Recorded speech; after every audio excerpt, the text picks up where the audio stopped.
Assalomu alaykum.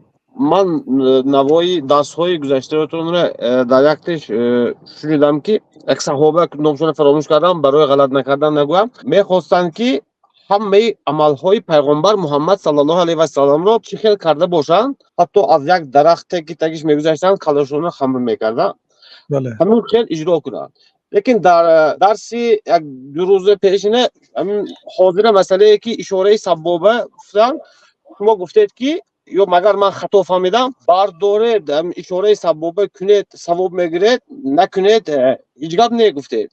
بله мо дурусттар чикор кунем? Мувофиқи ҳадисе ки саҳиҳе ки гуфтед, худи ҳамин саҳобае ки пайғомбар саллаллоҳу алайҳи ва саллам ҳамаи коре ки мекарданд, худи ҳамин хел карданд, ҳаракат мекарданд.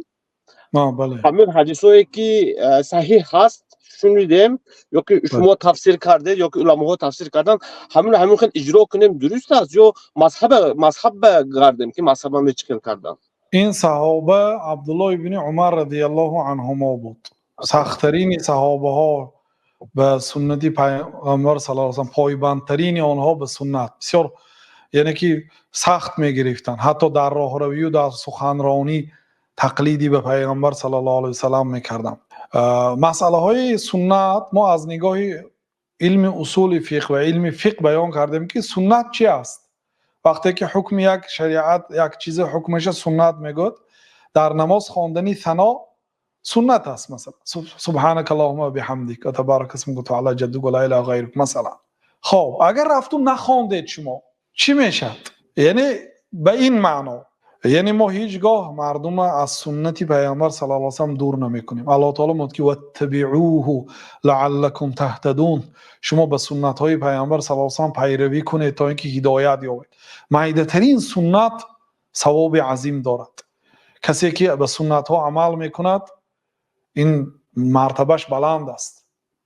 یعنی لیکن مثلا گناهکار نمیشد یا ترک سنت که مثلا روزی دوشنبه روزه نداشتید، هیچ کسی از علما نمیگوید که شما گناهکار شدید، چون که این سنت است.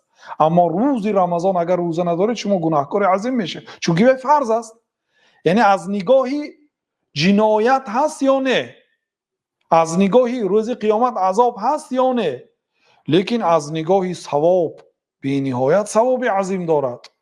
کسی که اگر پیغمبر صلی الله علیه و سلم دوست دارد، حتی الله اگر دوست داشتنی باشد و پیغمبر صلی الله علیه و سلم پیروی کنید، گفت الله تعالی.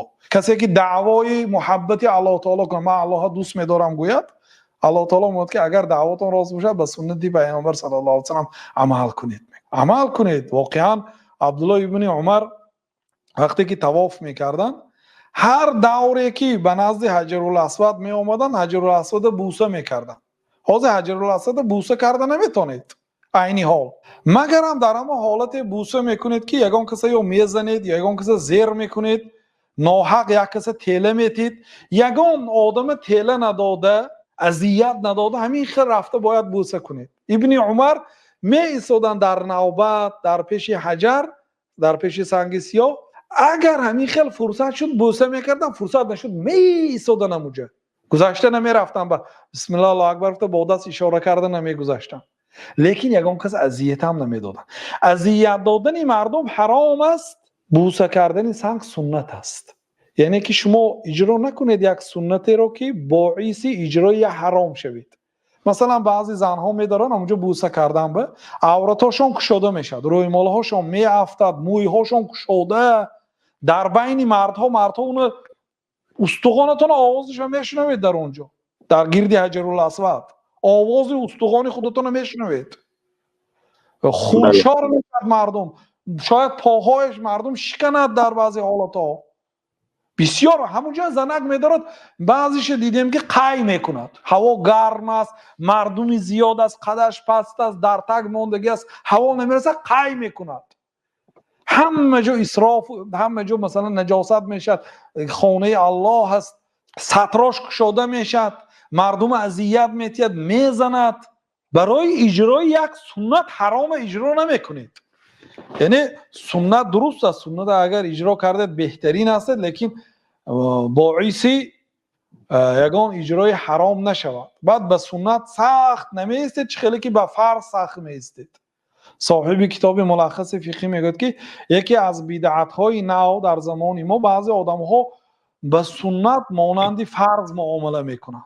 به سنت مانند فرض. ما یک مثالش آوردیم که مثلا پوشیدن عورت زن ها فرض است. سطر زن ها، یعنی که یک بله. آدم پسرش باید سطر داشته باشد، لیکن پسرش اگر به تاقی اگر نماز خواند نمازش درست است. تاقی پوشتن مثلا بعضی ها مستحب میگن، یعنی که سنت میگن، ثواب است تاقی پوشی میگن. مثال از همه آنهایی که به فرض نگفته است یک آدم که به تاقی نمازت نماز نشود نگفته است. به طهارت نمازتان نماز نیست، لیکن به تاقی نمازتان نماز است. لیکن زنک سطر پوشیدنش فرض است. یک آدم دخترش سطر نمیپوشه به کوچه، موهاش پرتافتگی کار ندارد، یا آدمی در بیگانه در مسجد به تاقی اگر نماز خواند او تاقی پوش میگد، جنگ میکند، نبیا به مسجد نباشد میگد. مثلا اگر رفت بله. سنت گوییم هم به سنت از فرض دیده معامله شدید دارد. به فرض پروا ندارد. نبیرش به سطر به کوچه میبره، دخترش به سطر به کوچه میبره، همسرش به سطر به کوچه میبره، کار ندارد. و بچه همسایه کار دارد که تاقی پوش بعد نماز خون و کجا همین توغری میگیرد. یعنی این چیزایی هم رعایت کنه برادر عزیز. فهمیدید؟ فهمیدم. بله، جزاک الله خیرا.